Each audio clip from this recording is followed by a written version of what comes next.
Sans Greg Popovich, il manque vraiment quelque chose sur le banc des Spurs. Ça fait 3 décennies qu'on s'est habitué à le voir sur le bord du terrain, crier et diriger son équipe d'une main de maître. 3 décennies au cours desquelles il a façonné l'une des plus grandes franchises de l'histoire du sport américain. Et cette absence, c'est l'occasion de prendre la mesure de ce que Pop signifie vraiment pour les Spurs. C'est le thème de l'épisode de cette semaine, ce que Pop incarne vraiment pour le basket et pour San Antonio.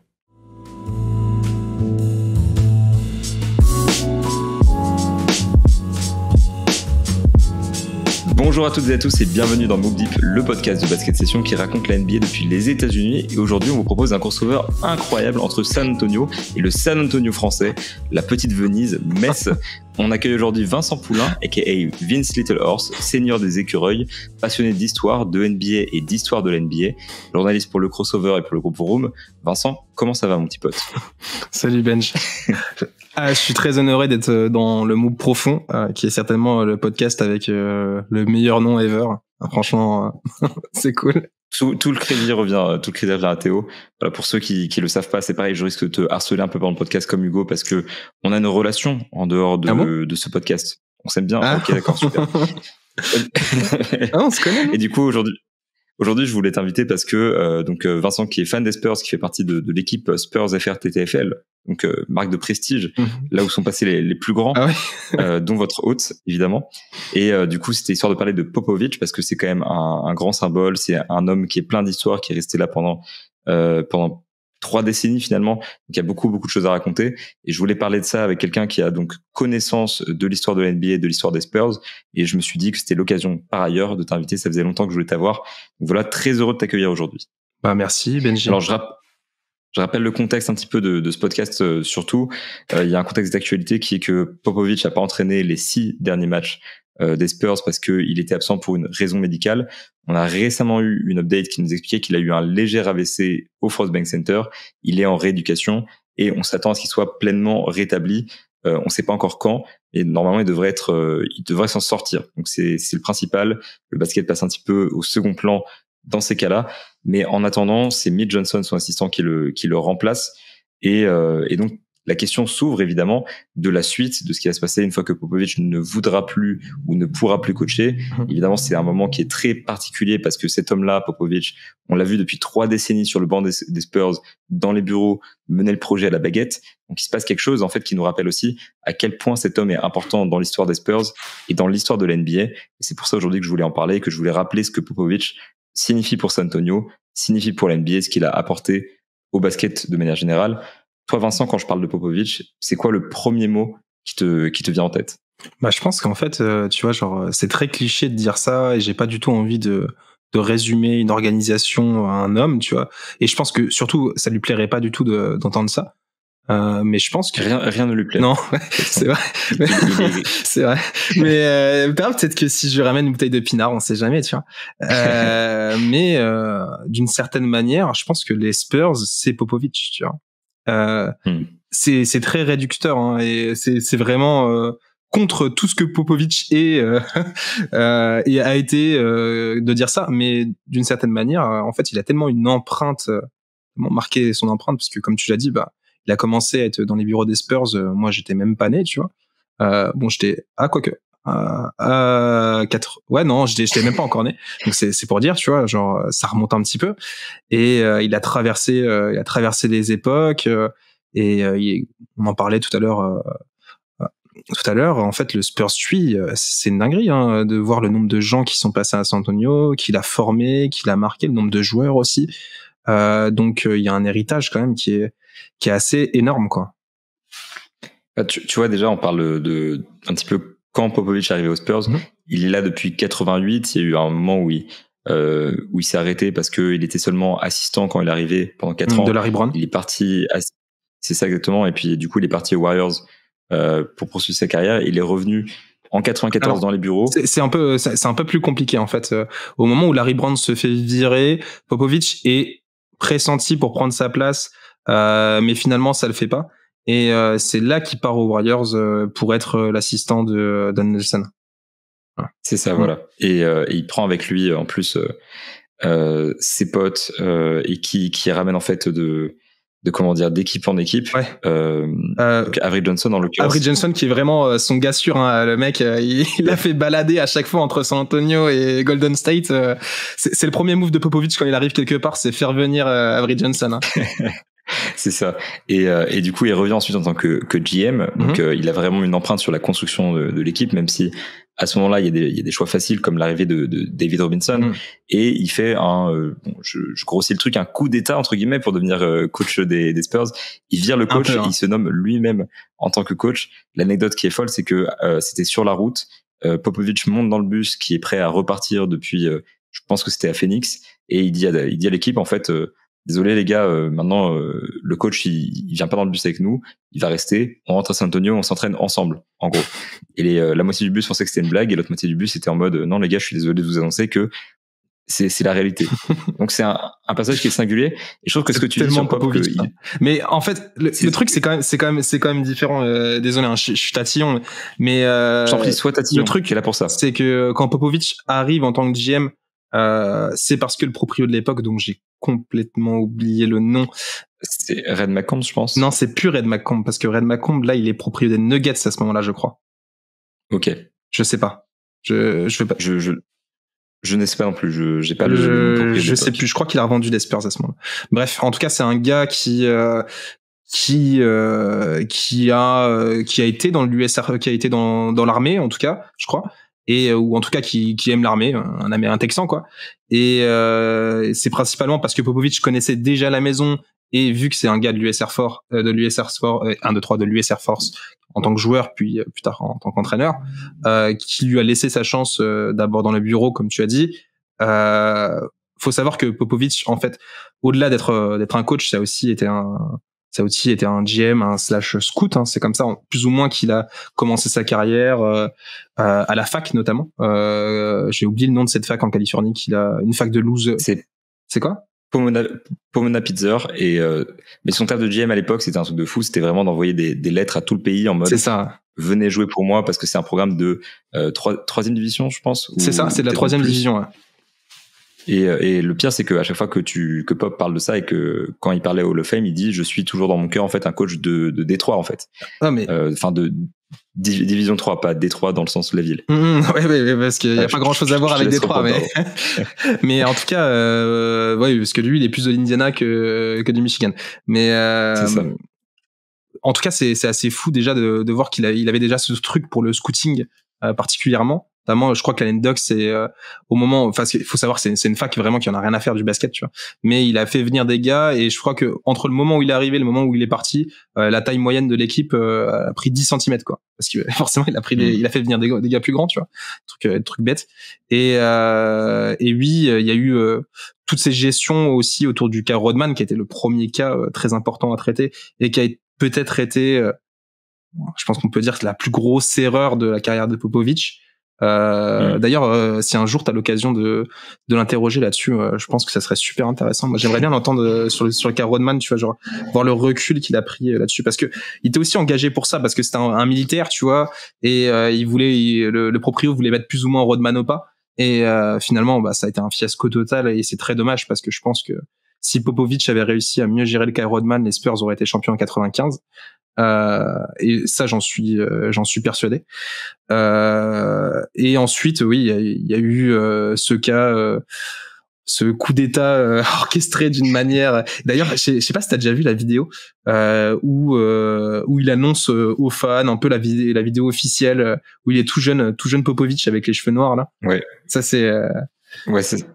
La vidéo est incroyable, surtout que, tu sais, maintenant, avec la qualité, elle paraît un peu miteuse. Et donc, pour le coup, je parlais de coup d'état, ça ressemble à une vidéo de. Mais vraiment. En plus, ce mec, c'est un gars de l'Est et tout, c'est sûr. Mais c'est vrai qu'à l'époque, en plus, quand il prend les rênes des Spurs en tant que coach, les gens sont dubitatifs par rapport à ce qui se passe parce que, Bob Hill, qui était le coach à l'époque, qui l'a décidé de. Super coach, hein. Ouais, et puis qui en fait était, qui était un coach qui avait eu des résultats déjà, mais en l'occurrence sur la saison 96-97 où comment dire, il vire Bob Hill, il y a un très mauvais départ parce que David Robinson C'est ça, il est blessé, il était blessé au dos à ce moment-là, donc il commence avec un bilan de 3-14, 3-15, un truc comme ça, et il le vire à ce moment-là, mais du coup les gens disent ce coach-là il est bon, les joueurs l'aiment bien, donc il y a d'immenses doutes autour de lui, et finalement il prend en main ce programme-là, et il en fait ce que nous on connaît aujourd'hui, qui est la dynastie. Plus ou moins, voilà, je veux pas qu'on parle trop de ce truc-là parce qu'il y a toujours le débat de est-ce que c'est une dynastie, est-ce que c'en est pas une. Bah, c'en est une. Pour moi, c'est pas si important que ça. C'est évident que c'en est une. Pour moi, je considère aussi, mais en tout cas, je pense que c'est pas, tu vois, la terminologie est pas si importante que ça. En tout cas, il a forgé les Spurs tels qu'on les connaît aujourd'hui et il est omniprésent. Il a forgé l'institution la plus pérenne de l'histoire du sport américain. Je pense qu'on peut le dire comme ça, tu vois. Ça, on peut le dire clairement comme ça. Ça, c'est clair. Mais par contre, quand tu vas lui poser la question et quand tu regardes son discours pour le Hall of Fame dans lequel il parle de sa carrière, il va dire, moi, j'étais là et mais c'est les joueurs qui ont fait le travail. Et moi, j'ai la chance de pouvoir dire que j'étais là et que j'ai pu les regarder et que j'ai pu les aider un tout petit peu. Mais après, c'est pas à toi que je vais apprendre que Popovich, c'est pas un mec qui aime parler de lui. Non, c'est clair. Il y a plein d'anecdotes comme ça où même des journalistes parfois ont essayé de l'interviewer et quand ils se sont mis à poser une ou deux questions sur lui, Popovich s'est levé, s'est barré parce que il refuse de parler de lui-même.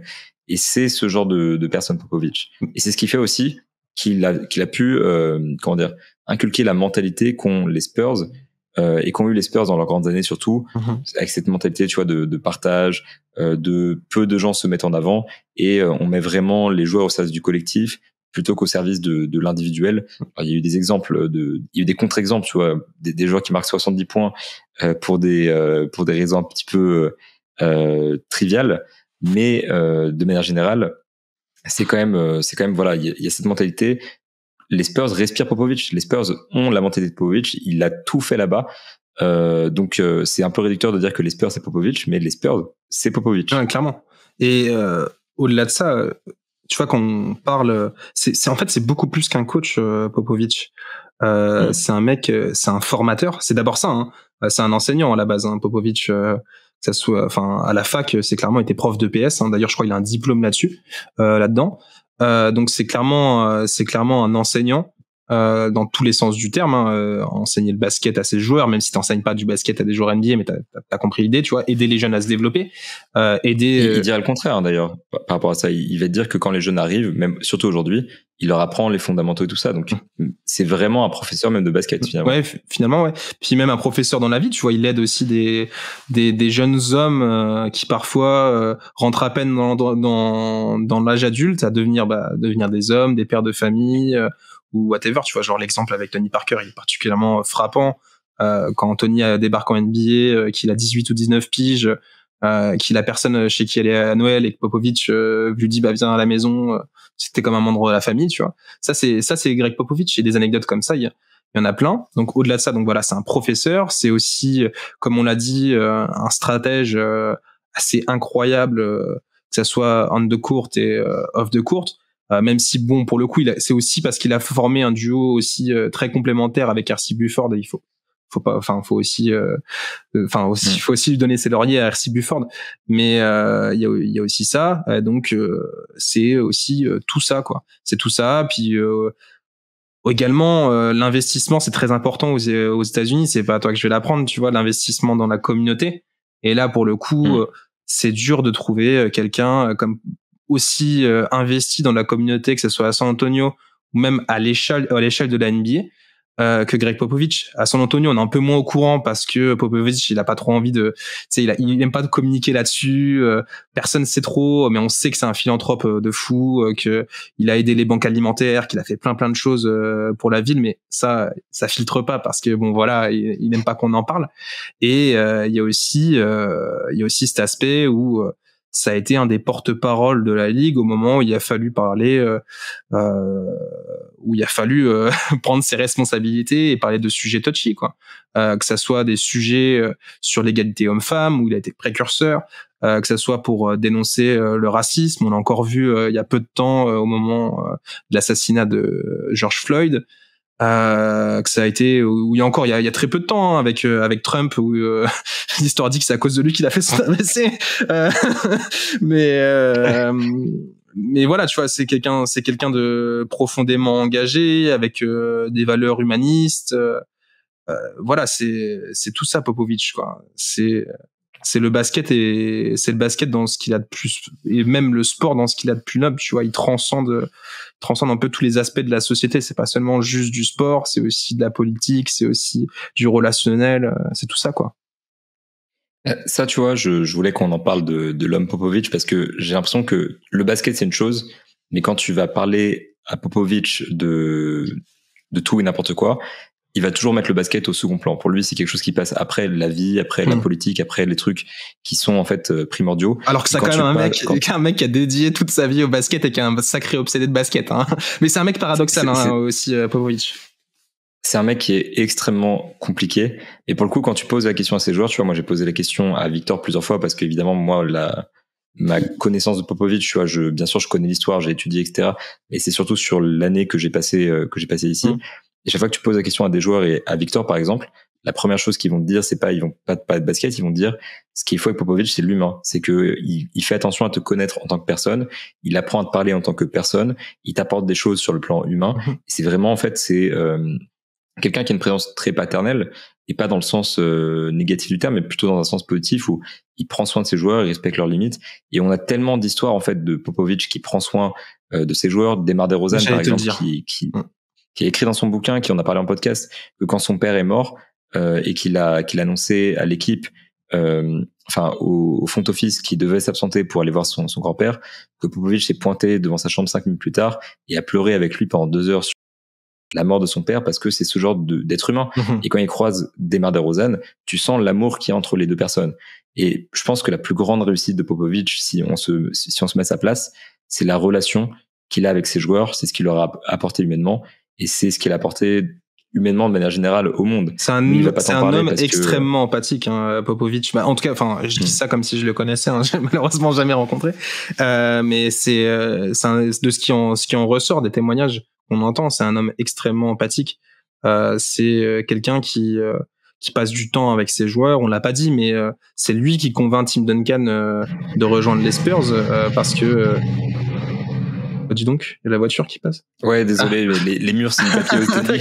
Il y a un gros Hummer texan qui passe derrière. C'est lui qui convainc Tim Duncan de rejoindre les Spurs en 97, parce que Duncan, qui on va dire que c'est le meilleur poste 4 de l'histoire, mais c'est pas un poste 4, Duncan, c'est un pivot. Et justement, il avait des inquiétudes sur le fait qu'il y avait déjà un pivot pas dégueu à San Antonio qui s'appelle David Robinson. Et c'est lui qui va le voir et qui directement sur les îles Vierges, et lui dire: ah non mais mec, tu vas voir, on va faire ça va être bien et tout. Au fait, vas-y, parle-moi de quitter, parle-moi de ta mère. Et puis tu vois, plein de trucs. Il s'intéresse à l'être humain. Et c'était pas seulement, je pense que il fait pas seulement ça pour le business à ce moment-là, même si sûrement un petit peu, mais je pense c'est vraiment quelqu'un qui s'intéresse aux personnes, à qui tu es. Tu vois, sa relation avec Boris Dio aussi, elle est très touchante, sur comment il a laissé Boris Dio, et en même temps, tu vois, ce truc là de laisser les gens être qui ils sont vraiment, ce qu'il a pas réussi à faire avec Rodman, ça se ressent aussi sur le terrain. Parce que surtout sur la deuxième partie de carrière de Popovic, à partir de 2011-2012, où ce qu'on appelle le Beautiful Game, quoi, où vraiment tu sens que au-delà de systèmes bien pensés, c'est aussi de l'improvisation, et c'est faire confiance à ces joueurs et les laisser s'exprimer dans ce basket là. Et Boris Dio, c'en est l'exemple le plus total. Et je pense que tu peux pas faire ça sur un terrain si t'es pas à l'aise dans un groupe, dans un collectif, dans une organisation, et qui est garant du fait que tout le monde soit à l'aise, c'est le manager, le coach, quoi. Et je pense que c'est ça aussi qu'il a réussi. Et si le Beautiful Game était aussi beau à voir, c'était aussi parce que il y avait, je pense que voilà, il y avait une sorte d'osmose autour générée par le personnage qui est Popovic dans le vestiaire des Spurs, quoi. C'est un patron, mais en même temps, c'est vrai que c'est un patron qui il se met au service de ses joueurs. C'est pas l'inverse. C'est pas les joueurs qui servent son jeu, c'est lui qui va servir ses joueurs. Alors, bien sûr, il y a des recrutements qui se font dans le sens de, il faut, ça reste une entreprise, hein. C'est la NBA, c'est du basket, ça fonctionne comme ailleurs.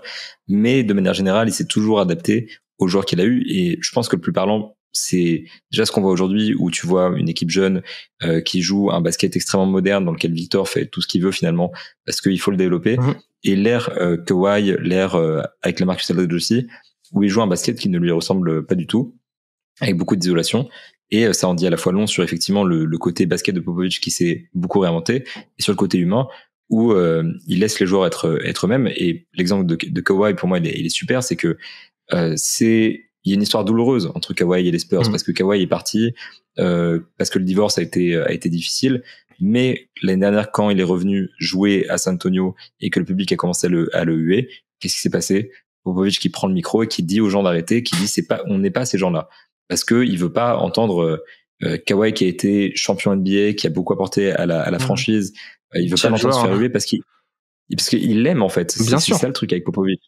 Et pour moi, ouais, voilà, ça résume tout. Tu sens dès qu'il revoit quelqu'un qu'il a connu, un ancien assistant, un ancien joueur, il y a toujours des câlins, et tu sens que c'est sincère, tu vois. Il fait pas ça, enfin, ils font pas ça pour les caméras. Et de toute façon, Pop, il a même pas envie que ça soit devant les caméras. Et tu sens que le mec est profondément aimé. Et c'est aussi, je sais plus qui disait ça, d'une certaine manière, c'est parce que là, on est en train de dresser un portrait idyllique de Popovich, mais en parallèle de ça, c'est aussi un mec qui est un militaire, donc qui était aussi qui est aussi très très strict, même si on verra son management, il a quand même pas mal changé ces dernières années où il s'est adouci, mais qui a longtemps été très strict et qui a eu des comportements qui sont des comportements problématiques, je pense qu'on peut le dire, des colères noires, la manière dont il parlait à ses joueurs qui étaient Tony Parker radote ça en boucle, que la manière dont Popovich lui parlait, qui est pas recevable, tu vois. Mais d'une certaine manière, si ces joueurs ont accepté ces débordements, qui bien sûr ne sont pas acceptables, mais s'ils ont accepté, c'est parce que Popovich était une bonne personne, tu vois. C'est parce qu'ils avaient confiance parce qu'ils avaient confiance en lui, pas parce qu'ils le redoutaient, mais parce qu'ils l'aimaient, tu vois. Je pense aussi, et par contre tu marques un point sur le fait que là on décrit un Popovich qui est un être humain merveilleux, etc. Il y a des zones d'ombre de Greg Popovich. Mais évidemment. Il y a ces histoires avec Tony Parker depuis que je suis à San Antonio et que j'ai beaucoup parlé avec des journalistes locaux et puis notamment des Français. Olivier Felpin qui a passé toute sa carrière ici à suivre Tony Parker et qui m'a raconté plein d'histoires de Popovich et Tony Parker dans lesquelles Popovich il a maltraité Tony. Et il y a ces histoires-là. T'as parlé du cas de Rodman qui l'a mal géré au départ. Un truc qui m'a un peu surpris aussi avec Popovich, c'est ce côté où on a l'impression qu'il est, tu vois, complètement déconnecté du monde des médias, que justement il vit pas du tout pour les caméras. La vérité, c'est que quand Brian Windhorst, des gros médias, viennent à San Antonio ou viennent sur la route, il y a une complaisance aussi par rapport à ça. L'être humain Popovich n'est pas infaillible. Le portrait de Popovich, on l'a dit au début, c'est compliqué. Non, mais c'est un gars plein de paradoxes. On a dit qu'il avait pas que c'était un mec qui était pas tourné vers lui-même, mais c'est en même temps un mec qui a un ego démesuré, quoi. Parce que c'est un gars qui déjà le fait de s'autonomer entraîneur en chef, tu vois, c'est quand même une sacrée dinguerie. Le fait de rester à la tête de l'équipe pendant à travers 4 décennies, c'est quand même une immense dinguerie. Non, 3 décennies. My bad. C'est déjà pas mal 3 décennies, t'inquiète. Je compte trop mal, mec. Je suis un littéraire, t'inquiète. Mais ça, c'est, tu vois, il a quand même, c'est quand même un mec qui est assez égotique. D'ailleurs, j'avais lu cette anecdote où, au moment où ils perdent en 2012, de 13, la finale de 2013 et que le mec est complètement abattu, pleine dépression et tout. Et sa fille, elle lui dit, mais en fait, t'es un gros bébé, mec. T'as déjà gagné plein de titres. Les autres coachs, ils gagnent jamais. Toi, t'es là, tu pleures parce que t'as perdu en finale. Mais vas-y, redescends un petit peu, tu vois. Et Popovich, c'est là qu'il a compris aussi. Je vois, ça a été piqué dans son orgueil. Il s'est dit, mais en fait, c'est vrai, tu vois. Genre, je suis un peu le monstre que j'aime pas, que j'ai pas envie d'être, tu vois. Mais il est comme ça, Popovich. C'est quelqu'un qui est plein de paradoxes, et c'est aussi pour ça qu'il est aussi je veux dire aussi fascinant, quoi, comme personne. C'est clair. Et puis c'est placement produit parce que c'est l'endroit, hein. Mais j'ai écrit l'année dernière dans le MOOC Spurs qui est encore disponible, voilà, sur le site de Basket Session, un truc sur Popovich. Je pense que c'est le truc le plus difficile que j'ai eu à écrire parce que c'est une personne qui est tellement pleine de contradictions, de paradoxes, qui est tellement complexe, tellement secrète, mais en même temps tellement fascinant il y a plein de trucs à raconter. En même temps, enfin, tu sais pas comment t'y prendre. Et c'est ça qui est compliqué avec Popovic, c'est que le portrait qu'on dresse dans ce podcast, si on refait un podcast dans 1 an par Popovic, on pourra en dresser un qui sera assez différent finalement. Ouais, si tu vois, genre un dernier truc là qui me fait penser, toi en tant que journaliste, tu le vis peut-être pas de la même manière, mais son rapport aux journalistes, il est quand même très troublant. Moi, je trouve quand même, en tant que journaliste, tu vois, genre, j'aime pas du tout quand les coachs ils se permettent des choses avec les journalistes. Enfin, pour moi, on est des professionnels, eux aussi, donc ils doivent se comporter en professionnels. Et souvent, on se rend compte quand même que il y a une sorte de relation, surtout quand dans des gros clubs, les coachs se permettent certaines choses, ou même certains joueurs se permettent certaines choses et oublient que finalement ça fait aussi partie du job de répondre aux journalistes. Et Popovic, plein de fois, il s'est montré complètement désagréable, même limite insultant, ou en tout cas il a bully, carrément des comportements de bully envers les journalistes, tu vois. Et d'un autre côté, c'est aussi le mec qui nous offrait des moments incroyables avec Craig Sager, tu vois, paix à son âme. Donc c'est ça Popovic. Encore une fois, c'est compliqué parce que tu vois, Craig Sager, c'est pareil, il y avait ce truc de tout le temps lui répondre en 2 mots, en gros pas respecter son travail en quelque sorte. Et ensuite quand c'était un jeu aussi entre eux, mais au bout d'un moment c'était un jeu, mais au début je pense que ça devait être perturbant quand même pour Sager. Mais quand il revient ensuite de comment dire, de sa convalescence et qu'il revient sur le terrain et qu'il peut enfin reprendre son travail, Popovic l'accueille comme il se doit et tu vois, il montre un intérêt pour l'humain. Et Popovic, c'est tout ce paradoxe, tu vois. Même moi, ça m'est arrivé. J'ai passé 6 mois ici, je connais pas Popovic. Toi, c'est le chouchou de Popovic, on sait tous. C'est la réputation. C'est la réputation. Saint-Antonio, t'es le chouchou. Je parle pas beaucoup, donc c'est facile. Mais comment dire, je lui ai posé une question, par exemple, sur, je sais plus, un 5x5, un truc débile, une stat que je déteste, parce que je savais qu'il allait me répondre un truc d'aigri au possible. Je lui avais dit, ouais, Victor, c'est le premier à faire telle stat, et il m'a répondu un truc. Il m'a mis une balle en fait. Il m'a dit mais ça se voit que toi tu me connais pas. Moi je pense pas à ces choses-là, je m'en fous en gros. Et il y a eu un blanc dans la salle de presse et si j'étais pas préparé mentalement, je me serais senti très très mal. Et il y a ce truc qui est très paradoxal de il m'a mis cette balle, il m'a regardé avec un air un peu condescendant et après coup il m'a tapé. Enfin une fois que la caméra était coupée, il m'a tapé sur l'épaule et il est venu me dire rappelle-moi Victor, il a mis combien de contre? Et tu vois, on s'est marrés tous les deux. C'était rigolo, tu vois. Et c'est encore une fois, c'est ça le paradoxe de Popovic. Ensuite, ça va, moi, il est sympa avec moi, je pense parce que je suis petit, je suis mignon et tout. Il y a des journalistes avec lesquels il est beaucoup moins sympa. Je sais qu'il est déjà rentré en furie dans les bureaux du San Antonio Express News, qui est le journal local, pour demander qu'un journaliste soit viré. C'est quelque chose qui est arrivé. Ah ouais. Il y a des choses qui sont beaucoup plus problématiques.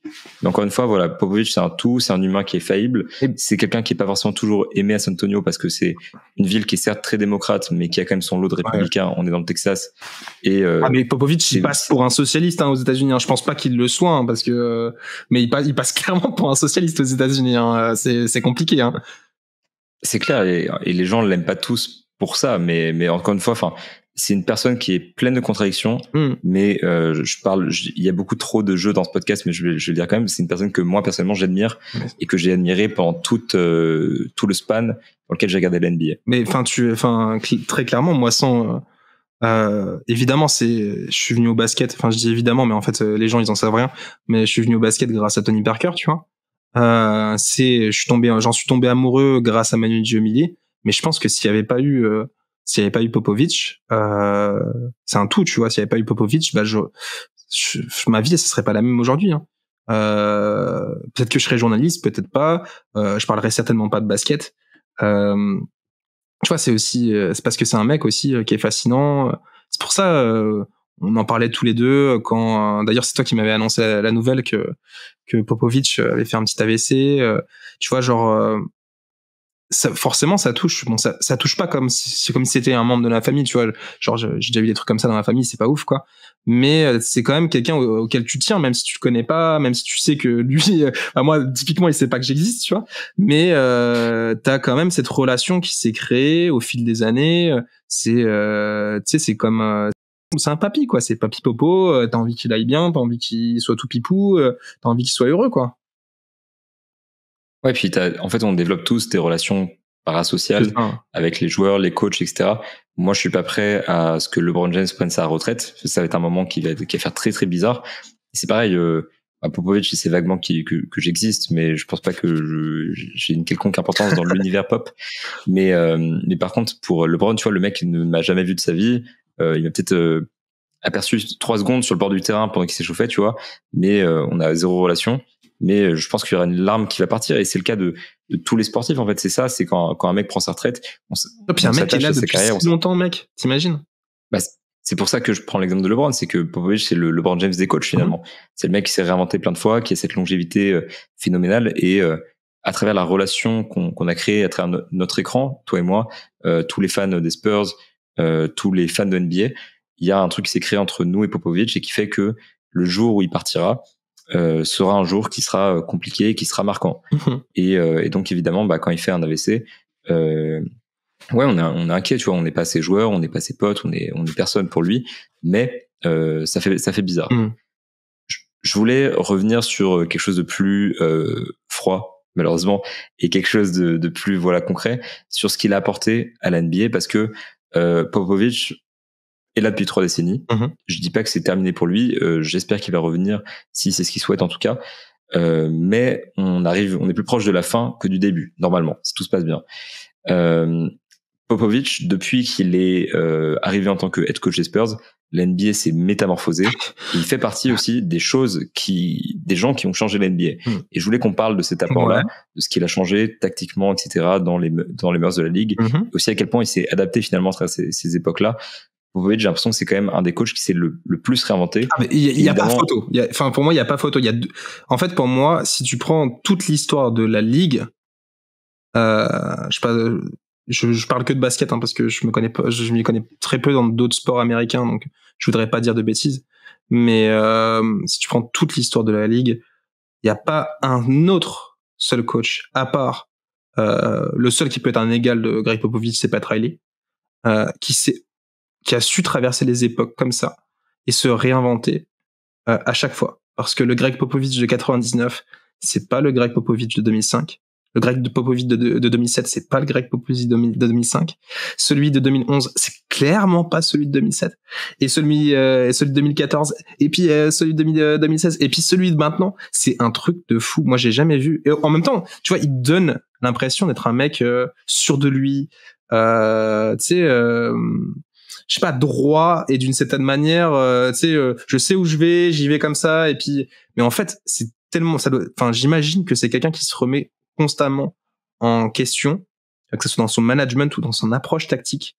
Et moi, ce qui me marque à ce point, c'est comment en fait il a pu à chaque fois se réinventer en apprenant aussi des autres, parce qu'il a appris beaucoup, mais il a aussi, il a appris à beaucoup d'autres coachs, mais lui aussi il a appris. On a parlé tout à l'heure de Larry Brown. Lui, il parle plus de Sloan, qui a été son influence. Oui, pourquoi pas. C'est vrai que Sloan, il avait une très belle défense, et puis qu'il y avait un axe Stockton-Malone qui peut ressembler vaguement à l'axe Tony Duncan, et oui, d'une certaine manière.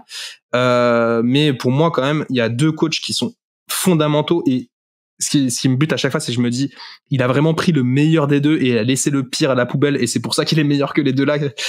C'est Larry Brown, qui a été, dont il a été l'assistant à San Antonio, à l'ADI, et aussi à Kansas en NCAA. Ils ont gagné le titre ensemble, je crois, avec Danny Manning en franchise player. Et bien sûr, j'ai oublié, je suis trop con, j'ai oublié Don Nelson, c'est vrai, ce bon vieux Don Nelson, où pour le coup, lui, il a repris, je pense, un côté un peu management à la Don Nelson, sauf que lui, il fume pas de joint, il boit des coups, et c'est pareil. Et puis la motion offense de 2013-2014, c'est clairement du Don Nelson basketball, tu vois. Il a repris tout ça, il en a fait un mix. Et puis il a senti le temps, tu vois, il a senti l'époque, et puis il s'est dit ok, là on est sur NBA qui peut se poser, très bien, en plus on a Duncan, on a Robinson, très bien, on va faire comme ça, voilà, ce meneur là et tout. Et puis moi je trouve ça vraiment fou comment il a su piocher le meilleur de tout le monde, en fait, pour en faire une sorte de synthèse, et en même temps sentir être toujours à la page comme ça. Moi je trouve ça très très fort, très très très fort. Surtout que tu disais que justement c'est un mec qui a l'air sûr de lui et tout, je dirais même entêté, tu vois. Ouais, vraiment. Quand tu vois Popovich, tu te dis il est buté dans ses idées, il va pas changer. Mais quand tu regardes ce qui se passe avec Victor maintenant, et ce qui se passait avec Robinson en 99, bah évidemment c'est le jour et la nuit parce que l'NBA a changé énormément. Et du coup, Popovich s'est pas laissé dépasser par l'évolution de l'NBA. Il a changé avec son temps. Et très peu de coachs ont été capables de faire ça. Quand tu vois les vieux coachs qui reprennent des équipes à un stade, c'est un enfer. Il y en a beaucoup. Il y en a beaucoup qui sont pas du tout en fait à même de coacher l'équipe parce que Jax, je suis désolé hein, mais bon, New York était à marasme au moment où il arrive en tant que dirigeant, tu vois, mais quand même. Mais parce qu'il était persuadé que ses coachs allaient jouer en attaque, l'attaque en triangle, comme si on était encore à l'époque de Michael Jordan et que t'inquiète, Melo, c'est Kobe. T'inquiète. C'est pour ça, il s'est pas adapté et Popovich lui s'est adapté et en tant que coach, en tant que GM aussi en section des profils évolutifs. D'ailleurs, ça c'est aussi un truc qu'il a révolutionné. Lui, R.C. Bufford, l'organisation des Spurs. C'est le scouting international et le fait de ramener des internationaux en NBA, de les développer, de leur faire confiance. Tony Parker, Manu Ginobili. Tony Parker, pour le coup, c'est plus R.C. Bufford que Popovich. Mais bien sûr, mais c'est aussi quelqu'un qui l'a développé et qui, enfin, tu vois, il a donné les clés au bout de 7 matchs, je crois, c'est ça. Je sais plus. C'est ça, et puis le faire titulaire dans cette équipe-là avec Tim Duncan, enfin c'est osé, c'est audacieux. Aussi le métamorphoser à ce point parce que, enfin Tony Parker quand il arrive en NBA, c'est pas du tout un meneur gestionnaire. Hein. Enfin c'est un slasher, c'est un attaquant, c'est un mec qui en théorie doit mettre 25 points par match, et finalement il lui demande de monter la gonfle et puis de la filer au poste à Duncan, tu vois. Mais enfin pas que ça, bien sûr, mais apprendre à gérer le tempo d'un match, tu vois. Enfin et puis il le forme complètement, il le modèle. Pour que Tony Parker devienne le plus grand meneur européen jusqu'à ce qu'on accepte de mettre Doncic devant, tu vois. C'est ça. Et puis il y a Tony qui a un pari, enfin tu vois, qui sont Tony et Manu qui sont deux de ses plus grandes réussites connues. Bien sûr. Et tu vois, dans les mecs qui arrivent derrière, il a pareil. Bowen. Boris Diaw, on a parlé tout à l'heure. C'est quelqu'un, faire confiance à un joueur européen qui a un style aussi atypique. À l'époque et qui est dans un rôle, tu vois, parce que faire de confiance à Dirk Nowitzki c'est une chose, mais Boris Diaw c'est un mec qui a un rôle qui est censé être secondaire dans cette équipe, mais pourtant il lui fait confiance, il le laisse s'exprimer, etc. Et dans les drafts des Spurs, tu vois toujours beaucoup plus de joueurs évidemment internationaux. Tu vois, on a tous ces exemples-là qui sont très européens, mais tu vois, je peux parler de Thiago Splitter, on peut parler de plein d'autres mecs en fait, qui sont arrivés à un moment. Qui est pas drafté par les Spurs, mais qui voilà, même des gars qui sont passés par l'Europe. Hein, tu vois, genre Bruce Bowen. Bon. Il y a avant la pige à Miami qui fait que voilà, mais enfin Bruce Bowen c'est aussi championnat de France, tout ça, c'est personne, hein, tu vois, c'est un non drafté. Il y a quand même des mecs comme ça qui l'inventent. Hein. Danny Green, c'est vraiment personne avant. Je crois que s'il passe par Cleveland viteuf avant, c'est vraiment personne. Et puis qu'il en fait un mec genre le prototype du trendy, enfin ultime quoi. C'est une dinguerie quand même de faire ça. De toute façon, dans son développement, tu vois, tu regardes les dernières années, Derrick White, Dejounte Murray, etc. C'est des mecs qu'il a façonné en quelque sorte, tu vois. Mais en les laissant être eux-mêmes, c'est tout le mérite leur revient immensément à ce jour-là. Mais Popovich, ils ont eu la chance de côtoyer un coach comme Popovich qui les a laissés s'exprimer, qui en a fait des joueurs, enfin les joueurs qui sont aujourd'hui. Et c'est vrai que du coup, Popovich a cette idée il a l'esprit ouvert, que ce soit dans le scouting, que ce soit dans le coaching, et c'est quelqu'un qui s'est réinventé, qui a toujours été un précurseur, et même dans des choses qui aujourd'hui emmerdent les gens, pour dire les choses. Ça, le load management. Ça m'a pareil, c'est rendu fou. C'est aussi R.C. Bufford. Ouais. Les deux sont indissociables. Bufford, Popovich, c'est les deux. Mais c'est les Spurs qui ont quasiment inventé le load management et qui l'ont popularisé et qui ont dit aux autres équipes de l'NBA plus ou moins, vous voulez réussir, parce qu'à un moment les Spurs c'était le modèle à suivre. Vous voulez réussir. Load manager vos joueurs. Enfin, et du coup, il a apporté ça en NBA. Et c'est peut-être quelque chose que aujourd'hui les gens regrettent parce que on aime bien voir les stars jouer au basket 82 matchs par an, etc. Mais c'est quelque chose que toutes les autres équipes ont adopté et qui a fonctionné. C'est que, mec, ça c'est le truc le plus frustrant de ma vie. Tu sais, c'est ce match en 2017. Juste, je crois, c'est une semaine ou 10 jours avant les playoffs. Les Spurs sont invaincus à domicile et ils reçoivent Golden State. Tout le monde sait à ce moment-là que ça va se jouer entre Golden State et les Spurs à l'Ouest et que les Spurs sont la seule équipe qui peut taper Golden State, même de toute la ligue quoi. Et parce que les Spurs sont vraiment très très forts, que Kawhi, on a ce débat à chaque fois, mais Kawhi pour moi c'est le vrai MVP de 2017. Et bref, pour moi ce serait bien Harden. C'est vrai. Pour Westbrook. Et bref, c'est un truc de fou. Tu vois, tout le monde attend ce match. On se dit putain, avant-goût de playoff. En plus, tu vois, genre il y a de l'enjeu parce que est-ce que les Spurs vont être invaincus à domicile? Ça serait une dinguerie. Tu vois, c'est jamais arrivé. Ou alors les Celtics l'ont fait. Je crois que les Celtics de Bird l'ont fait. Je suis pas sûr. Et j'en doute aussi, mais c'est pas très grave. Et là, je pense que 2 ou 3 heures avant le match, il fait ah ouais. Bon bah Aldridge, Leonard sur le banc. Tu vois, genre j'étais là, j'étais non mais sérieux, il fait ça et en même temps ça a du sens, tu vois, parce qu'il sait qu'il va aller jouer en playoff dans 10 jours. Ça sert à quoi de, tu vois, genre ça sert à quoi de dévoiler ses cartes tout de suite, tu vois. Mais vraiment c'est ce genre de gars là, tu vois, il nique la soirée de tout le monde à ce moment-là parce que tout le monde se dit putain ça va être un match de fou. Et bah non désolé les gars, dodo. Moi j'en m'en fous, c'est la saison régulière, ça. Ce qui est important c'est les playoffs, c'est ce qui vient après, c'est le titre. Et ça c'est tellement Greg Popovich ça. Et puis tu sais, les fans ont un peu la haine, mais même Silver, je me souviens d'un discours il y a quelques années, je pense que c'était à Vegas pour un truc type G-League Showcase ou je sais pas quoi, ou Summer League, où il dit bah merci RC, et puis bon RC Buffer Popovich encore une fois c'est le duo, parce que c'est à cause de toi que je dois gérer le load management maintenant et que c'est un problème en NBA quoi. et voilà, c'est aussi ça qu'il apporte. Donc en fait quand tu regardes la NBA aujourd'hui, l'empreinte de Popovich est partout. Et l'empreinte des Spurs est partout. Et on n'a pas parlé du 3&D, c'est marrant, je t'en parlais juste avant. Mais c'est vrai que c'est un peu lui qui popularise aussi et qui popularise aussi le 3&D. Bon, c'est pas lui qui l'invente à proprement parler. Et puis de toute façon, des mecs qui ont mis des 3, qui ont défendu, tu vois, ça a toujours existé dans l'histoire de la ligue.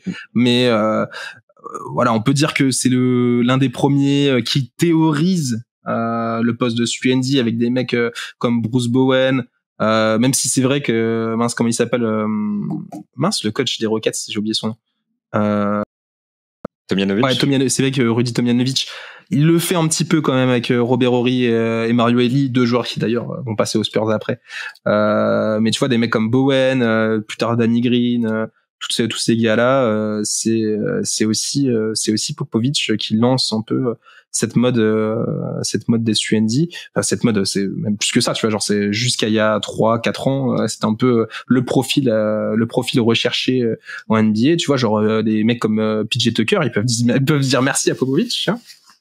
Ça l'est encore, hein. Il y a pas longtemps, un collègue a demandé à Ryan Rupert ce qu'il voulait devenir comme type de joueur et il dit bah, je sais que d'abord je dois devenir un 3&D et ensuite je pourrais viser plus gros. Les joueurs grandissent et sont encore joués dans la ligue en disant d'abord je dois être ce profil. Ouais, bon après il y a une vraie révolution. C'est pour ça que je mets des pincettes pour maintenant parce qu'on tu vois le jeu évolue tellement depuis ces 3-4 dernières années qu'on va vraiment sur des joueurs all-around que tu vois genre ces vieilles dénominations, mine de rien, c'est une dénomination qui commence à avoir tu vois genre 15-20 ans. Disons que maintenant le 3&D c'est un joueur spécialiste de la défense du 3 points qui peut faire d'autres choses alors qu'avant c'était un joueur qui fait du 3 points et de la défense. C'est vrai que Popovich par contre on a sorti tu vois tu parles Bruce Bowen effectivement en off avant tu me parlais aussi de Danny Green bien sûr qui apportait aussi une dimension supplémentaire et Popovich à travers lui apportait une dimension supplémentaire au poste de 3&D. Donc il y a aussi une révolution. La motion offense, parce que c'est vrai que pour le coup, on peut dire que Bowen c'est un proto Danny Green dans le sens où lui c'est vraiment du catch and shoot pur avec dans le corner ou derrière la ligne whatever où il est positionné, tu vois. Mais avec Danny Green, t'inclus Danny Green, c'est un peu la version bêta d'un Klay Thompson, tu vois.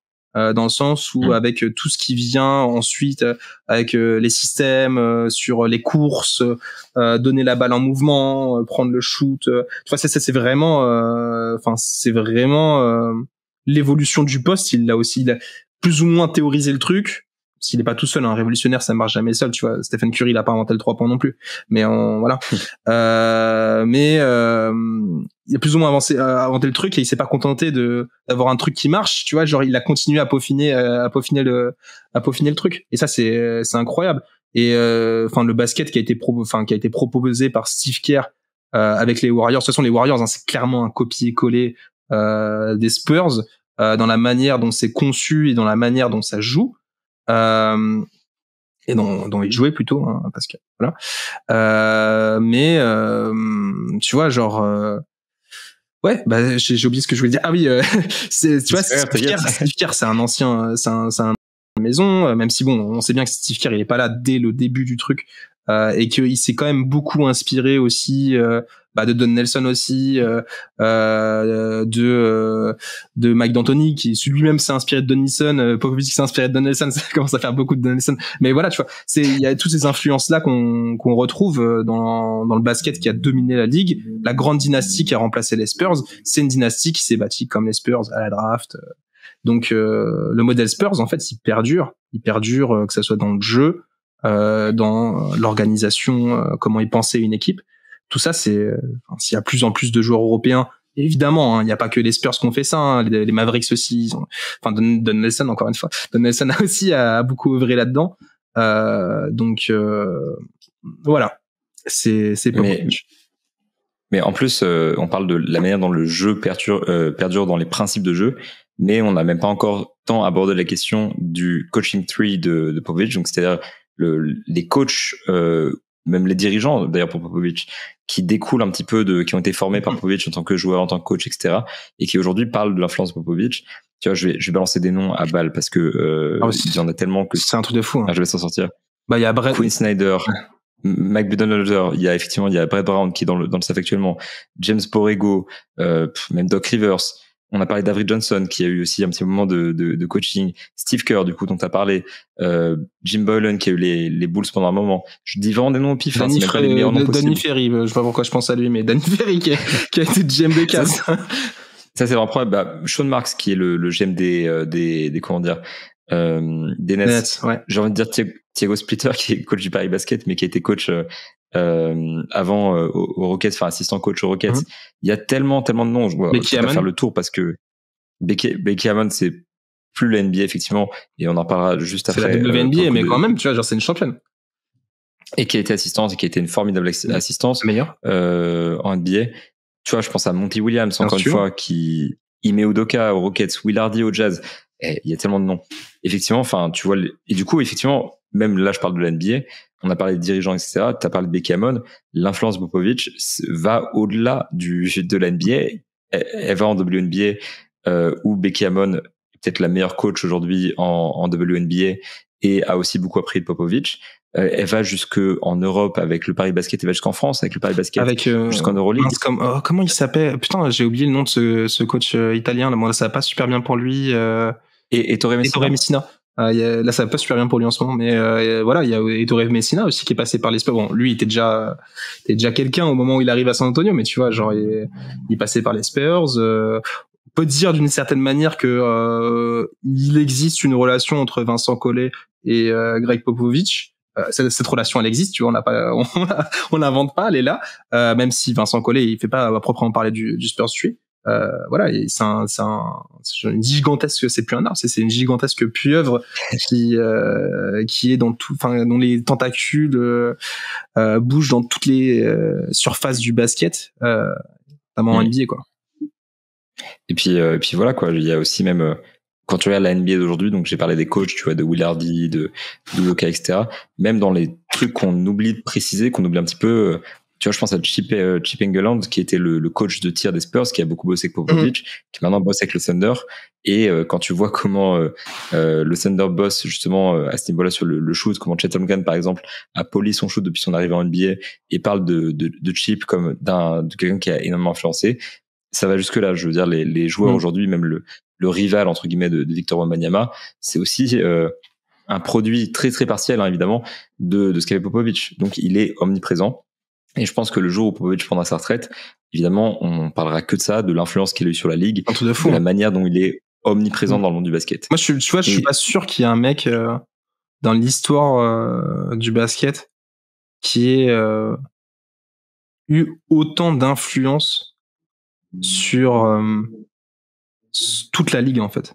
Alors évidemment il y a des joueurs qui ont une influence phénoménale, tu vois, genre Michael Jordan, mais c'est différent, tu vois, c'est encore différent. Moi je te parle d'influence purement basketballistique. Ouais, dans le jeu et même au-delà du jeu, hein, tu vois, comment tu conçois une équipe, tu vois tout ce qu'il y a autour dans le management. En fait je pense qu'il y a personne, tu vois, parce que Red Auerbach, c'est vrai qu'il révolutionne un peu le truc avec le run and gun, mais d'une certaine manière, le modèle Celtics, il n'est pas appliqué ailleurs parce qu'il n'est pas applicable. Et puis bon, il y a eu des tentatives, mais n'est pas Bill Russell qui veut, tu vois. Et puis tu vois, genre il y a pas de, j'essaie de chercher des mecs qui ont eu une influence comme ça dans l'histoire du basket, et en fait c'est toujours dur à dire parce que c'est difficile de comparer, tu vois, l'influence que par exemple Bill Russell a eu sur le jeu, en touchant à d'autres sujets, des choses qui dépassent l'argent de basket, Red Auerbach en étant là aussi tôt dans l'histoire de la NBA. Donc c'est toujours cette histoire de comparer les époques qui est compliquée.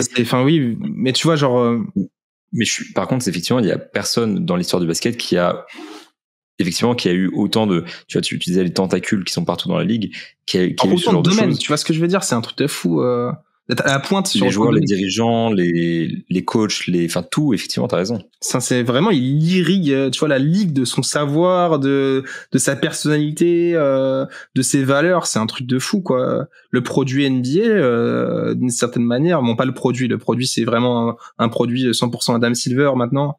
Mais je veux dire, ce qu'est la NBA, c'est aussi grâce à Popovich, quoi. Pop, c'est un truc de fou, l'influence qu'il a pu avoir, en fait, dans tous les différents domaines de la ligue. Et voilà, je pense qu'il y aura jamais un autre Larry Bird, il y aura jamais un autre Greg Popovich, tu vois. Greg Popovich qui rêvait d'être Larry Bird, qui finalement a fait mieux d'une certaine manière, même si Larry Bird quand même Coy et puis MVP et meilleur GM de la ligue, j'avoue que c'est quand même pas dégueu. Oui, je pense que Larry Bird bat Popovich au basket. Ouais, je pense aussi, ouais. C'est pas impossible. Mais ce que tu dis sur le fait qu'il y aura peut-être plus jamais un autre Popovich, c'est intéressant et ça ouvre une question. C'est que aujourd'hui, on ne sait pas si Popovich reviendra coacher les Spurs parce que la décision lui appartient aussi, j'imagine, à son équipe médicale. Est-ce qu'il peut subir ce stress, ce rythme de vie qui est très intense, de voyager avec une équipe NBA, etc. Ça me regarde pas. C'est quelque chose qui touche vraiment à Popovich. Mais Popovich a 75 ans, ça fait 30 ans qu'il est là. Il y a un moment donné où il va devoir passer la flamme. Il faut à un moment donné se poser la question de quand et qui va reprendre le flambeau. Bon, quand, on va pas se cacher, on n'en a aucune foutue idée. De toute façon, je pense qu'il a quand même gagné le droit de choisir comment il va sortir, tu vois.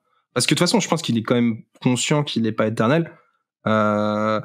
Malheureusement, il le sait parce que ça, tu vois, genre, tu te rends compte de ta propre mortalité quand t'es confronté à un deuil, et malheureusement, sa femme, tu vois, genre, elle est décédée il y a quelques années maintenant, je crois en 2018, l'amour de sa vie, tu vois. J'imagine que, je sais même pas imaginer ce que c'est de perdre quelqu'un qui t'est aussi proche, et je pense que, je veux pas supputer complètement, tu vois, mais je pense que il a dû se réfugier d'une certaine manière dans le travail. Maintenant, c'est à lui de décider de partir. Il a gagné ça. Il a gagné ce droit-là. D'une certaine manière, moi, je comprendrais pas qu'on lui torde le bras pour partir, parce que déjà au-delà de tout ce qu'il a apporté, mais aussi parce qu'il est encore pertinent aujourd'hui. Il est encore très très pertinent aujourd'hui. Il y a pas beaucoup de coachs aujourd'hui en NBA, tu vois, qui peuvent dire je suis aussi pertinent que Greg Popovich. Et je sais qu'il y a des gens qui sont pas d'accord avec ça et qui critiquent sa gestion de Wemby, sa gestion de Sohan, sa gestion au global. Mais en fait, je sais pas si on se rend compte du truc qu'ils sont en train de monter à San Antonio. Moi, je suis le premier à râler en ce moment parce que ça m'énerve sur la sélection de shoot de Wemby, mais c'est parce que ça va mieux, ça va beaucoup mieux. Bon, en même temps, il a mis 50 points ce matin. Ouais, ça aide. Mais il y a quand même des shoots discutables sur les 50 points. Ça va. Enfin bref, c'est pas. C'est pas le sujet. Mais tu vois, genre même l'expérimentation Sohan meneur que les gens nous rabâchent alors que ça a duré même pas 2 mois l'année dernière, mais bon, laisse tomber.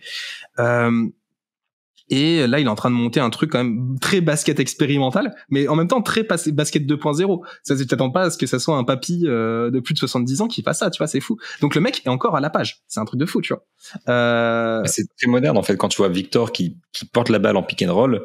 C'est un truc qu'on faisait pas il y a 10 ans. Hier, il fait un pick and roll. Tu captes quand il fait le pick and roll avec Stephen Castle. C'est Stephen Castle qui roll, quoi. Ça n'a pas de sens. Et il fait ça tout le temps. L'année dernière, il faisait ça avec David Vassell, c'était merveilleux. Il a fait ça avec Chris Paul, etc. Parce qu'il sait que c'est une autre ère du basket. Il a un mec de 2024, il faut le faire jouer différemment. Donc, Victor en ISO à 3 points, Victor en pick and roll ball handler. Bref, Popovich, c'est pas un mec qui est entêté comme Phil Jackson quand il était au Knicks et qui dit il faut jouer d'une telle manière. C'est il sait que c'est un nouveau basket et encore une fois, il s'est adapté. Donc je te suis là-dessus. Donc voilà, il a la page, tu vois. Donc le mec est pertinent, il a gagné le droit de choisir sa sortie. Donc on sait qu'il n'est pas éternel. Donc à voir ensuite derrière, est-ce que il y a des séquelles, tu vois, motrices ou mentales, j'espère pas. Moi, tout ce que je lui souhaite, c'est d'être entouré des gens de l'aime, qui l'aiment, tu vois, d'être avec ses petits enfants, de prendre du temps pour lui, et puis surtout de pouvoir soigner sa sortie. C'est important aussi de savoir soigner sa sortie, tu vois. Un artiste comme Popovic. Après, je le vois bien partir. Ah, mais il va faire une Duncan. Il va faire une Duncan. C'est sûr qu'il va faire une Duncan. Il y a un truc qui me reste en tête que de l'année dernière, je sais plus qui pose la question, je crois que c'était Maxime Aubin de l'équipe en conférence de presse, et qui en gros lui disait, bro, t'es vieux, je veux dire, est-ce que tu te vois finir ton contrat de coach? Il avait signé pour 5 ans, à partir de 2022, je pense, donc il doit être jusqu'en 2027 ou 2026, le coach des Spurs, c'est le contrat, et il lui demandait, est-ce que tu vas aller au bout, est-ce que tu vas continuer après? Et Popovic, il regarde ce mec-là dans les yeux et lui dit, je sais pas. Et après, il lui dit, mais qu'est-ce qui te motive à continuer? Il lui dit, c'est ce que je fais. Sous-entendu, je suis coach de basket. Popovic se voit lui-même avant tout comme un coach de basket. Il se définit comme ça. Et ça m'a toujours resté en tête, that's what I do. Tu vois, c'est ça, c'est pourquoi est-ce qu'il est coach, c'est quoi qui le motive, c'est lui, quoi. Donc, est-ce qu'il sera capable de dire stop à un moment? Je sais pas, ça me regarde pas du tout est-ce que sa famille va le convaincre aussi d'arrêter pour son propre bien, sa propre santé, etc. C'est lui, ça regarde ça. Voilà, ça c'est effectivement, ça le regarde. Mais se pose la question, en tout cas, de un jour la succession. Puis en plus, tu vois, c'est comme s'il avait pas de challenge. Là, pour le coup, tu vois, t'as quand même le truc aux 13 Spurs de dire, tu vois, la David Robinson, allez, ciao les gars, je me tire, je suis champion NBA. Là, pour le coup, il a quand même un beau challenge devant lui. Donc, le compétiteur acharné en lui, et puis, je pense d'une certaine manière, il est malade, tu vois. Il a une addiction à ce truc et à la victoire, tu vois. Une sorte de dépendance bizarre qu'ont tous les grands champions, et c'est un grand champion. C'est sûr que Popovic, même si on sait qu'il aime bien siroter du vin et qu'il aime bien aller dans des bons restos, passer du temps avec les gens qu'il aime, on se doute quand même que ça risque d'être compliqué la retraite. C'est pas un mec qui voilà, je pense que ça va être compliqué. Ça va être compliqué aussi pour celui qui va passer derrière, parce que va falloir assumer. Après, ça peut être aussi, tu vois, juste se retirer dans un rôle plus front office, ce que font beaucoup de gens. Popovic, je vois bien faire ça personnellement. S'il avait voulu faire ça, mec, il aurait fait comme Pat Riley, il l'aurait fait avant. Je sais pas, j'attends de voir. Je le vois bien, moi, faire ça pour dire, en gros, je fais plus les voyages, etc., etc. Mais je continue de chapeauter les Spurs parce qu'il est obsédé par cette idée de rester autour de ça. Et, en tout cas, ça, de toute façon, on le verra bien de comment ça se termine pour Popovic. C'est le genre de mec, effectivement, c'est imprévisible au possible. Victor disait hier, je suis sûr qu'il bosse comme un fou, qui fait son max pour revenir avec nous. Brian Wright, à qui on a parlé aussi hier, disait, on n'en a pas parlé de ça. C'est vrai qu'on n'en a pas parlé, mais il disait, il continue de me poser des questions de pourquoi est-ce qu'on perd autant de ballons et machin pendant sa rééducation, après qu'il ait fait un AVC, quoi. Mais c'est vrai, pourquoi on perd autant de ballons? Il a raison de poser la question. mais donc c'est ce genre de personne, donc c'est vrai que c'est compliqué. Ouais, mais vite fait quand même le truc The Rock. En fait, le truc, c'est qu'il a pas voulu donner trop de détails sur la situation de Popovic. Ah non, mais je parlais de son expression, tu vois, Pound the Rock, c'est la métaphore qu'il utilise souvent pour Popovic. T'as pas le truc? Si, déjà, ne serait-ce qu'hier, tu vois, quand Wright, il parle de comment dire, de quand ça se passe en pop, il est en mode, effectivement, non sans pop, mais en plus, l'équipe qui reste derrière lui, il garde la même mentalité. Pound the Rock. Donc ça, c'est ce truc, l'anecdote du forgeron qui tape jusqu'à obtenir en fait le produit fini, quoi. C'est ça, c'est taper le caillou jusqu'à ce qu'il pète. C'est toute la mentalité Popovic, tu vois, d'avoir petit à petit, c'est la science du détail. C'est ça aussi qui caractérise Popovic, tu vois. C'est pas pour rien que Tony c'est le premier athlète français à dire oui les gars, il faut qu'on prenne des chefs, la nutrition, tout ça. Bon, c'est Tony, donc on lui rigolonnait quand il parle, tu vois. Mais il a raison, tu vois. C'est un truc là-dessus sur lequel ils ont été. Il a été très visionnaire, Popovic, parce que ça vient aussi de Popovic, tout ça. Et puis sur les entraînements, il a toujours été très créatif sur comment créer des entraînements. notamment quand il était coach en fac. Donc voilà, c'est aussi quelqu'un qui est très rigoureux, qui est exigeant avec les autres, exigeant avec lui-même. Et il y a nul doute que dans sa rééducation, il sera très exigeant avec lui-même et qu'il va, j'espère en tout cas, qu'il va réussir à revenir, quoi. Et admettons que donc demain, dans 1 an, dans 5 ans, à la fin de la saison, peu importe quand, il passe le relais. Est-ce que toi, personnellement, il y a un nom que tu aurais envie de voir ensuite?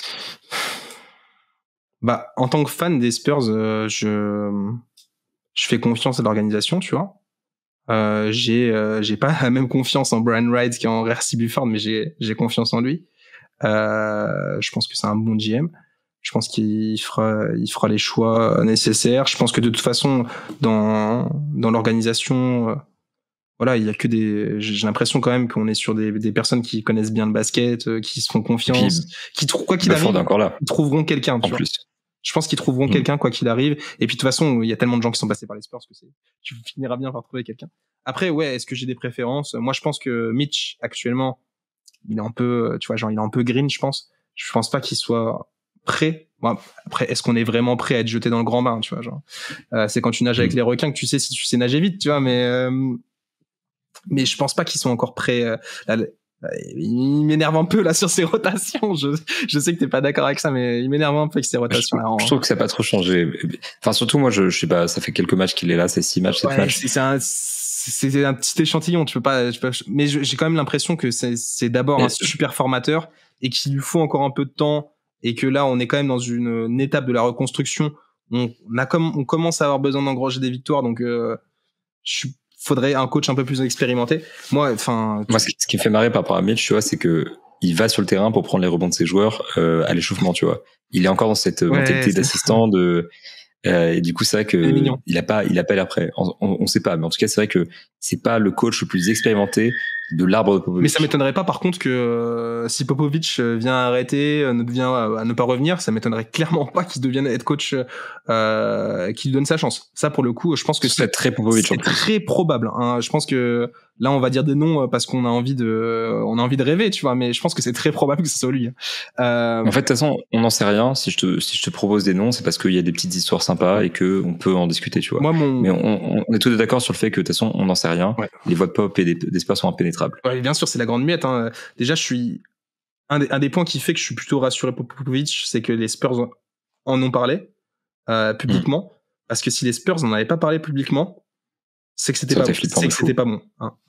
On sait très bien quand les Spurs, l'affaire Kawhi Leonard, on saura jamais réellement ce qui s'est passé parce que c'est pas beau. C'est comme ça, tu vois.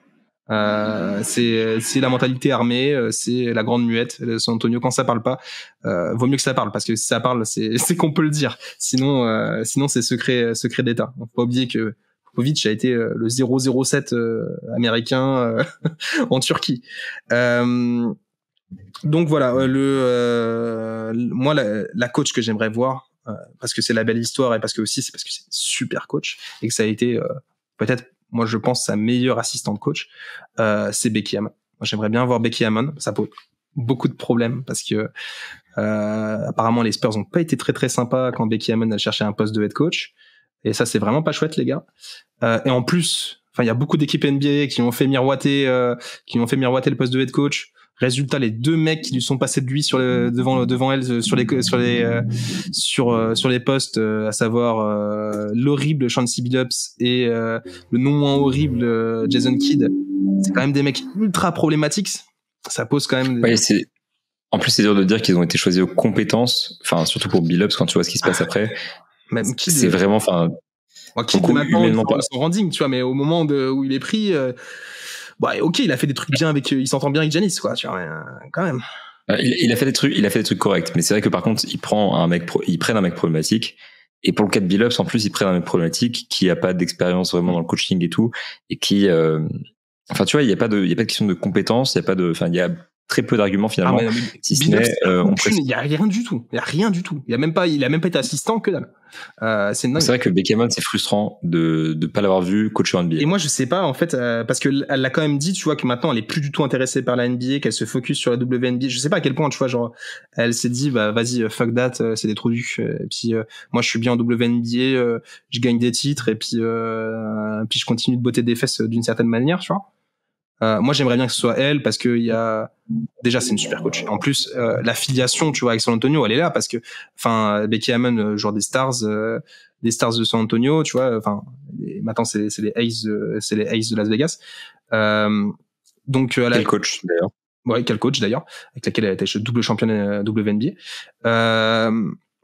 Tu vois, il y a quand même cette relation. Popovic, il a toujours œuvré un peu pour qu'il y ait des relations entre l'équipe féminine et l'équipe masculine à San Antonio. Donc, ils sont entraînés ensemble, ils sont vus régulièrement.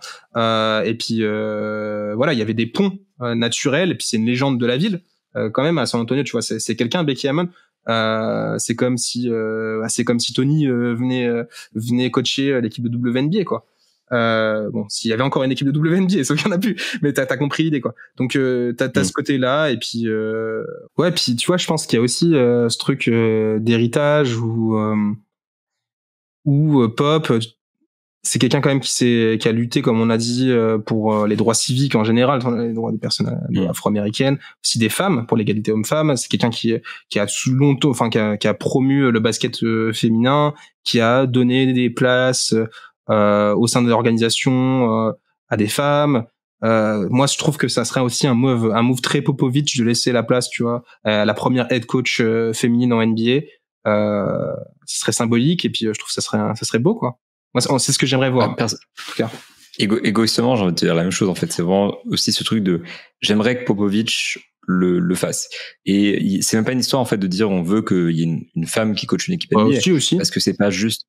On veut qu'il y ait une femme talentueuse qui coach une équipe NBA. Mais c'est pas, tu vois, c'est pas toute l'histoire. On veut pas que Becky Hammon coach les Spurs. Parce que c'est une femme. Parce que c'est une femme. Mais on veut qu'elle coach les Spurs parce que c'est une femme compétente. Ah, bien sûr. Et que l'histoire est belle. Ce truc de, ouais, en fait, c'est un tout. C'est, l'histoire est belle, ce serait une avancée pour la NBA. Elle est à sa place, elle a la légitimité, c'est une grande joueuse, c'est une grande coach, elle a gagné. Elle a été assistante dans l'organisation, donc elle connaît, elle a la fameuse corporate knowledge dont parlent les Spurs à longueur de journée. Et elle remplit tous les critères. Et en plus, effectivement, il y a ce bonus de ce serait une avancée significative pour la NBA. Et on a envie que ça se passe aux Spurs, on a envie que ça se passe avec la prise de flambeau de Popovic. Tout s'aligne, en fait. Elle a le profil pour. Bach, il laisse sa place au premier head coach afro-américain. Popovic laisse sa place premier head coach féminine.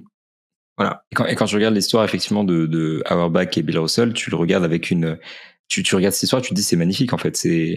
C'est incroyable. Et effectivement, t'as envie de voir la même chose. Ensuite, est-ce que ça va fonctionner ou pas? Est-ce que Becky Hammon en a envie ou pas? Est-ce que c'est le plan de Popovic ou pas? Plein de questions. Mais nous, je pense que la proba elle est hyper basse, mec. Je pense qu'on va tomber de 40 000 échelles. Après, je serais pas choqué que ce soit pas Becky Hammon parce qu'effectivement, il y a trop de critères. On a parlé de l'envie d'Hammon, de l'envie de Popovic. Il y a plein de choses qui peuvent empêcher ça. Donc voilà, on sait que c'est pas forcément le scénario le plus probable. Moi, une autre piste qui me fait un peu kiffer, je sais que je suis pas sûr que tu kiffes beaucoup ce que je vais dire, mais Chris Paul est en fin de carrière. Oh, quel enfer. Non, mais libérez-moi de ce truc. Non, mais déjà, là, je suis obligé de me taper des matchs de Chris Paul tous les 2 jours. Non, c'est pas possible. Je peux pas. Non, je peux pas. Non. Moi, c'est un truc que moi, j'aimerais beaucoup. Après, je pense qu'il est pas encore prêt. On parle de Mitch Johnson, il est un peu green, machin. Paul, il a aucune expérience de coaching. Et c'est bien, qu'il en a une, mais à terme, ce serait intéressant de voir si, Paul était là aussi pour ça. Parce que par exemple, Doug McDermott avait dit quand il est passé par San Antonio qu'il était aussi venu ici pour apprendre de Bufford, de Pop et préparer en fait de la suite de sa carrière dans les bureaux de la ligue en tant que coach, peu importe le rôle. Steve Kerr a fait aussi. Voilà. Est-ce que Chris Paul fait ça, c'est possible, et donc pourquoi pas San Antonio? Peut-être d'abord en tant qu'assistant. Mitch Johnson, j'attends de voir un peu ce que ça peut donner à long terme. En fait, je ne le connais pas. Et il a encore plus un masque que Popovic. En conférence de presse, on ne peut pas savoir ce qu'il pense. Et Popovic, tu vois, il remballe les journalistes de manière carrés. Lui, il les remballe à coups de langue de bois et de trucs. Ah ouais, mais de fou.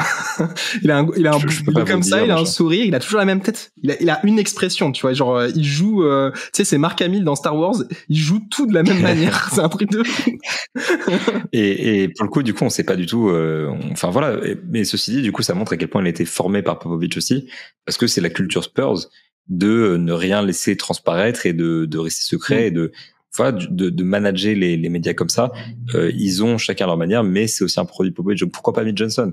Il y a plein de pistes qui sont intéressantes. Même, tu vois, on parle de, tu vois, moi, Will Hardy, c'est un mec que j'aime beaucoup au Jazz. Si un jour le Jazz part en vrille et que il est disponible, pourquoi pas? Ce serait que j'aimerais beaucoup s'y sortir aussi. Il y a tellement de possibilités. Un gars comme Brett Brown, c'est pas impossible non plus qu'on lui file les clés du camion. À la rigueur, ça, je serais déçu, tu vois. Ouais, bah, moi aussi, je serais déçu, mais je pense que c'est pas impossible. Et je me dis, à la rigueur, il l'aurait peut-être déjà fait. Et mais pareil, ça c'est très Spurs. C'est la question a été posée par un collègue à Brian Wright et il a pas voulu expliquer pourquoi il a choisi Mitch Johnson. Enfin, pourquoi ils ont, parce que c'est une décision collective, choisi Mitch Johnson plutôt que Brett Brown, qui a une expérience en NBA qui est conséquente. Impossible de savoir, tu vois, ce qui se passe là-bas. Mais je pense que c'est une piste plausible pour le coup. Mais par contre, j'avoue, ça, je serais un peu déçu. Ça m'excite pas du tout. Hein. Mais je dis ce qui est possible, tu vois. Pour le coup, ça c'est possible, tu vois. C'est quand même plus possible à Brett Brown qu'un Budenholzer à ce stade. Ah bien sûr. Et pourtant, Budenholzer, quand même, au bout d'un moment, c'était quand même l'héritier tout désigné, tu vois. Donc. Et puis moi, franchement, enfin, ça me dérangerait pas particulièrement dans le sens où c'est un très très bon coach. J'ai aucun problème avec ça, tu vois. J'aime son jeu et tout ça, mais c'est peut-être moins plausible déjà, et ça ressemblerait moins à ce que pourraient faire les Spurs. Mais en fait, tu vois, on a parlé de l'arbre tentaculaire de Pop à travers toute la NBA. Ça fait aussi que cette question-là de qui va lui succéder. Vincent Collet. Arrête. Alors là, pour le coup, c'est vraiment le scénario, genre vraiment le plus improbable, je pense. Alors, pour moi, les deux scénarios les plus improbables, mais dans l'univers Pop quand même, tu vois, où il faut créer des connexions, ça va être Tim Duncan, coach ultra vocal qui dirige le vestiaire, et Vincent Collet qui coach les Spurs. Let's go. Faut oser. on va te mettre en prison du basket, Vincent. Mais et tu sais quoi, franchement, c'est une belle manière de conclure, tu vois, de s'arrêter sur. En fait, mec, plus on en parle, et plus je suis persuadé que Mitch c'est l'élu. Vraiment, plus on en parle, et plus je suis persuadé qu'en fait les Spurs ils l'ont regardé et fait. Toi, t'es l'élu, mec. C'est comme avec Kawhi où ils se sont dit, lui là, c'est l'élu. Bah là, je pense qu'on vit ce truc-là.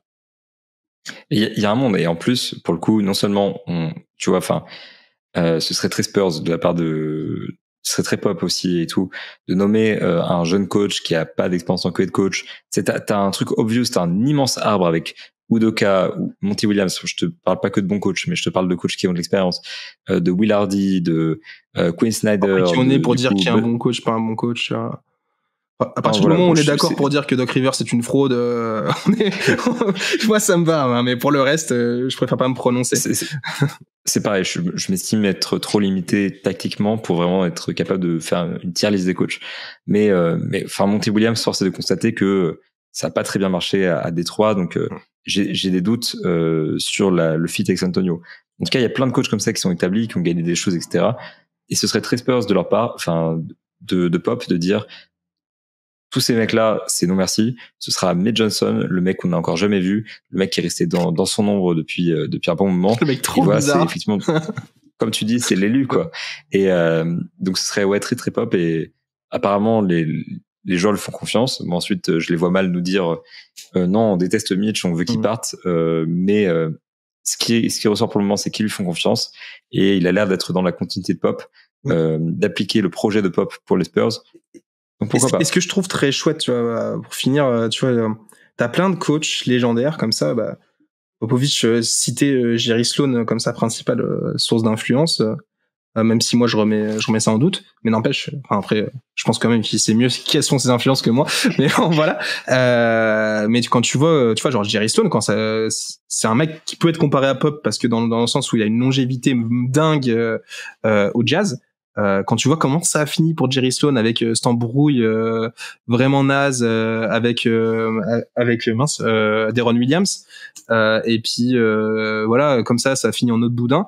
Là, Popovich, pour le coup, il part, s'il part, aujourd'hui, demain, à la fin de la saison prochaine, dans 3 ans, a priori, en laissant la baraque bien mieux qu'il l'avait trouvé il y a 30 ans. C'est un truc de fou. Ouais. Et il la laisse pas seulement avec des bannières au plafond, il la laisse dans un bon état, avec aussi ce qui a l'air d'avoir à San Antonio. Moi, je sais pas, hein, je suis pas dans le vestiaire contrairement à toi, mais stylé, mec, t'es un insider, un vrai.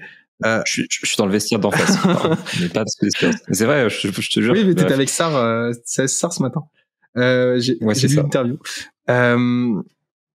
Et donc, tu vois, il laisse aussi avec une bonne ambiance, j'ai l'impression, tu vois, il laisse un environnement sain derrière lui. Tu sais, c'est pas après moi le déluge, Louis XV, et puis en mode, oh les gars, je vous ai laissé des dettes au royaume, t'inquiète pas, le mec, je sais plus, c'est son petit-fils, son arrière-petit-fils. Bon, là, mon gars, t'inquiète pas, ça va être compliqué. Je me demandais quand tu ferais une métaphore comme ça, historique, sortie de nulle part, franchement, où tu viens de comparer, du coup, ce qu'aurait pu être Popovic avec Louis XV. Ouais, bah complètement, tu vois, genre règne hyper long. Je kiffe, mais je me demandais quand ça arriverait. Tu vois, genre, le règne de Louis XV est monstrueux, il est super long, et à la fin, il dit, oh, après moi le déluge. Et c'est vrai qu'après lui le déluge, bon, il y a aussi des récoltes qui ont été particulièrement mauvaises à cause des trucs climatiques. Bon, ça, je laisse ça de côté, mais tu vois, genre, Louis XVI, il hérite d'un truc. C'est pas seulement son Autrichienne qui a vidé les caisses, hein. Il hérite d'un bazar où c'est un enfer, et puis genre il est là, il fait, oh les gars, c'est chaud, en plus à la base ça devait pas être moi qui devais gérer le royaume, et tu vois, pour le coup Popovic il laisse pas ça et c'est cool, c'est pas Louis XV, et je souhaite pas de finir comme Louis XV, parce que vous vous renseignerez comment est mort Louis XV, et c'était pas cool c'était pas cool du tout. Je vais clipper ça et ça va finir sur Twitter, je veux que tu saches. Il est mort d'une fistule aux fesses, voilà.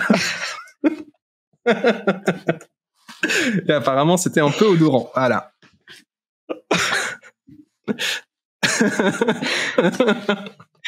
Je suis fatigué.